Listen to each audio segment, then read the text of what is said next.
দীর্ঘ 15 বছরের লড়াইয়ের শেষ কবে হবে সেটা কিন্তু সময়ের অপেক্ষা। 2011 সালের 6 মে যে মর্মান্তিক ঘটনার শিকার হয়েছিল দত্ত পরিবার, সেখান থেকে কার্যত তিনি বেরিয়ে আসতে পারেননি। অন্যদিকে দাঁড়িয়ে রাজ্যে পালাবদল হয়েছে এবং তিনি মনে করছেন তার স্বামীকে হত্যা করার পেছনে যারা দোষী ছিলেন তাদের শাস্তি কিন্তু এখনো পর্যন্ত হয়নি।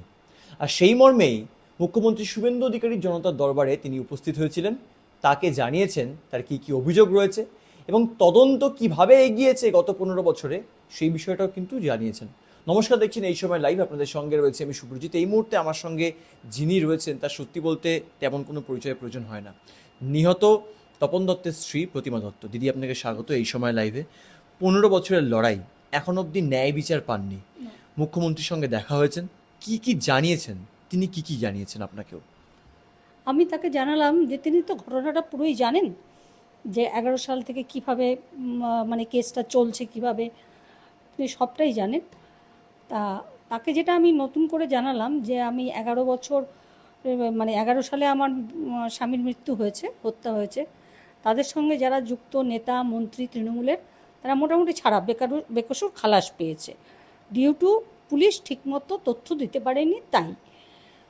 তারপরে আমি সিবিআই তদন্তের জন্য আমি অ্যাপিল করি হাইকোর্টে। 10 বছর পর আমি সিবিআই তদন্ত পাই। তা বিগত 5 বছর ধরে সিবিআই তদন্ত চলছে, কিন্তু সিবিআই তদন্তের যে কি বলবো একটা গতিটা আমি ঠিকমতো দেখতে পাচ্ছি না, সেই গতিটা নেই। সেই জন্যই আমি গিয়েছিলাম সিএমের কাছে তাকে বলতে যে উনি যদি একটু দেখেন, এই ব্যাপারে নজর দেন, যাতে একটু গতি নিয়ে সিবিআই তদন্তের কাজটা করে এবং প্রকৃত তদন্তটা যেন করে। যেভাবে সিআইডি তদন্ত করেছে, প্রথম চার্জশিটে নেতা মন্ত্রী সবার নাম আছে, দ্বিতীয় চার্জশিটে তারা ওই নামগুলোকে বাদ দিয়েছে, একটা কারণ দেখিয়ে বাদ দিয়েছে, ঠিক আছে। কিন্তু সেখানে তারা লিখেছে যে এরা তপন দত্তের উপর ক্ষুব্ধ ছিল, কারণ এই কাজটা করতে তারা বারবার বারণ করেছে। কারা ছিলেন? ওই অরূপ রায়, কল্যাণ ঘোষ, গোবিন্দ হাজরা, ষষ্ঠী গায়েন, অসিত গায়েন, রমেশ মাহাতো, এরকম আরও কিছু ছিলেন, অজয় পাল চৌধুরী, অমিত পাল চৌধুরী, এরকম আরও কিছু নাম আছে যারা সবই তৃণমূলের লোক, অরূপ রায়ের গ্রুপের লোক সবাই। তারা খুব ক্ষুব্ধ ছিল তাদের তপন দত্তের ওপরে। তারা এই জায়গার থেকে তাকে নিস্তার মানে কি বলবো সরাতে পারেনি। যে সে চেয়েছিল যাতে জলাটা না ভর্তি হয়, কারণ জলার মধ্যে 4-5টা খাল আছে, নিকাশি খাল, তাই জলাটা ভর্তি করতে দিতে তিনি চাননি। কারণ আমাদের এলাকার অবস্থা খুবই খারাপ। আপনারা বর্তমান যে ঘরে বসে আছেন, এখন সেই ঘরে 2 ইট জল হয়। আগে রাস্তায় জল হতো, রাস্তায় হয়তো 2-4 দিন জল থাকতো, এখন 3 মাস সেই ঘরের ভেতরে জল থাকে। আমাদের নিকাশি অবস্থা এমনই হয়ে গেছে। এই জন্যই উনি বারণ করেছিলেন, কিন্তু অরূপ রায় সেটা চাননি। তিনি বারবার বলেছিলেন যে এই জায়গা থেকে ওনাকে বেরিয়ে যেতে, ঠিক আছে। তো যখন তিনি বেরোননি, তিনি এটা নিয়ে প্রতিবাদ করেছেন, তখনই তাকে মেরে দেওয়া হলো।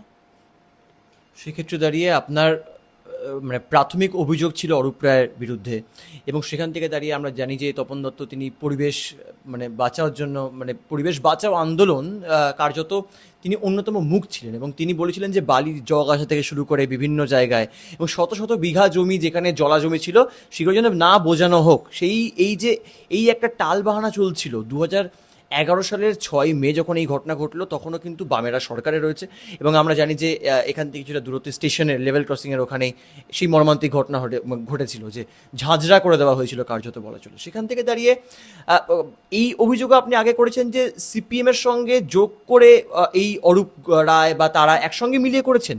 না, প্রথমে সিপিএমের লোকেরা এই জায়গাটা ভর্তি করছিল জলাটা, সেটা অরূপ রায় জানতেন। এবং তিনি একদিন আমার স্বামীকে ডাকেন, ডেকে বলেন যে তপন, সিপিএমের লোক এই 1200 বিঘা জলা ভর্তি করে দিচ্ছে, তুমি তো যেহেতু এইসব নিয়ে কাজ করো, তুমি এই জায়গাটাকে প্রোটেক্ট করো, ঠিক আছে। তারপরে উনি ওনার যতটা ক্ষমতা আছে সেই ক্ষমতা দিয়ে উনি সেই জায়গাটা প্রোটেক্ট করেন। সিপিএমরা এই কাজটা ছেড়ে দেয়, ছেড়ে দিয়ে চলে যায়। চলে যাওয়ার পর তারপরে উনি দেখেন যে কাজটা কিন্তু কন্টিনিউ রয়েছে। তো কীভাবে রয়েছে, উনি বিভিন্ন জায়গায় বিভিন্নভাবে চিঠিপত্র দেন, সব কিছু করেন। এই সব দেখে মমতা ব্যানার্জি একদিন আপনার ওই কল্যাণ ব্যানার্জিকে বলেন যে কি হয়েছে তপনের ব্যাপারটা তুমি দেখো। কল্যাণ ব্যানার্জি ডেকে নিয়ে যান, সমস্ত কাগজপত্র দেন, কাগজপত্র দিয়ে উনি নিজে একটা কেস আমাদের হয়ে উনি হাইকোর্টে করেন। সেই হাইকোর্ট একটা ইন্টারিম অর্ডার দেয়। এই ইন্টারিম অর্ডার দেওয়ার পর থেকে এবার অরূপ রায়ের খেলা শুরু হয়। এই যে ইন্টারিম অর্ডারটা দেওয়া হলো, এই ইন্টারিম অর্ডারটা আপনার নিয়ে যখন আমার স্বামী যখন ওই আনমোল, সাঁচি এদের অফিসে দিতে গেছিলেন, মানে নিজেই গেছিলেন, গিয়ে দেখছেন অরূপ রায় ওই আনমোলের অফিসে বসে আছেন। তো উনি জিজ্ঞেস করেন যে কী ব্যাপার, আপনি কেন এখানে দাদা? বললো আমি তো এদের লয়ার। বললো মানে আপনি তো এদের বিরুদ্ধে আমাকে লড়াইটা করতে বললেন, আজকে আপনি এদের লয়ার? বলছে যে আমার পেশা এটা, আমার পেশা, আমি যেখানেই কাজ করতে পারি। ঠিক আছে, তার মানে উনি ঘুরে গেছেন সঙ্গে হতে। তারপরে উনি খোঁজ খবর নিয়ে দেখেন যে পুরো তৃণমূলের টিম মিলেই জলা ভর্তি করছে। তখনই নিজেদের মধ্যে এই দ্বন্দ্বটা আসে এবং তারপরে উনি ইলেকশন হওয়ার আগে, মানে আপনার 2011 ইলেকশন হওয়ার আগে উনি একটি মিডিয়ায় বাইট দিয়েছিলেন যে এই ইলেকশনের পর থেকে আমি আর রাজনীতি করব না। হ্যাঁ, রাজনীতি করব না, কারণ আমার আর ভালো লাগছে না। হ্যাঁ, আমি এই যে অরূপ রায়, কল্যাণ ঘোষ এরা যেভাবে তোলা তুলে রাজনীতি করছে, এই রাজনীতি আমি করতে পারবো না। হ্যাঁ, অতএব আমি রাজনীতি করব না। ঠিক আছে, এই কথাটা বলার পরে সেই বছর 11তে যে রাজীব ব্যানার্জি আপনার প্রার্থী ছিলেন, প্রার্থীর অফিসে উনি গিয়েছিলেন কোনো কারণে, কিংবা প্রার্থী রেখেছিলেন, যাই হোক, ওখানে কল্যাণ ঘোষ তাদের ছেলেদের নিয়ে বিরাটভাবে শারীরিকভাবে আমার হাজব্যান্ডকে হ্যাকেল করায় এবং তিনি বাড়ি আসার পর আমি তাকে জিজ্ঞেস করি অনেক করে। তা জিজ্ঞেস করার পরে উনি বলেন ঘটনাটা, কিন্তু আমি বলি তাহলে থানায় চলো। হ্যাঁ, না আমার পার্টির বিরুদ্ধে আমি এসব কথা বলতে পারবো না, ভেতরের কথা আমি কাউকে বলতে পারবো না।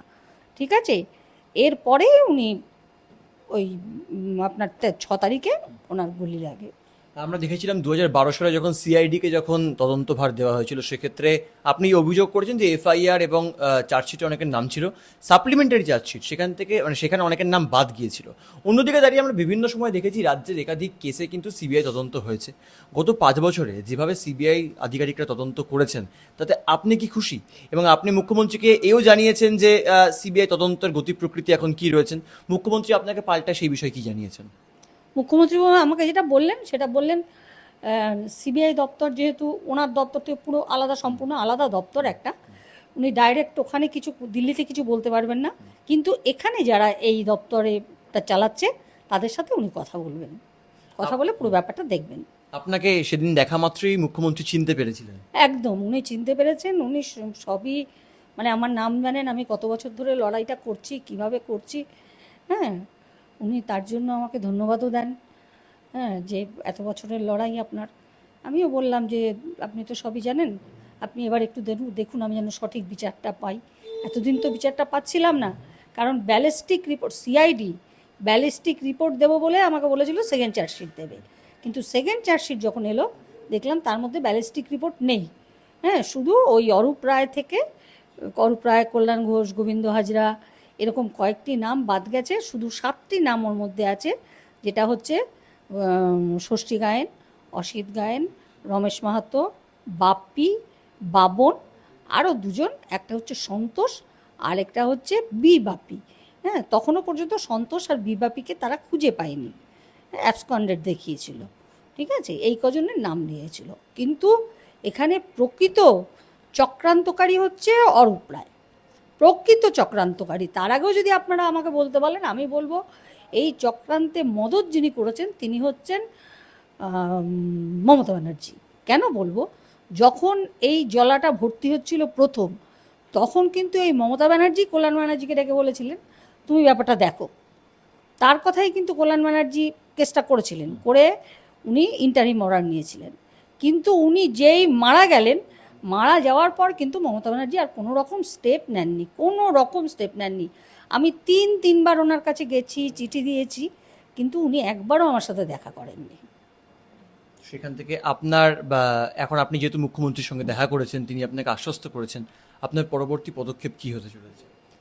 দেখুন, আমি তো এখন অপেক্ষা করছি, সিবিআই চার্জশিটের জন্য অপেক্ষা করছি। আমি দেখব সিবিআই চার্জশিটে কার কার নাম আসে।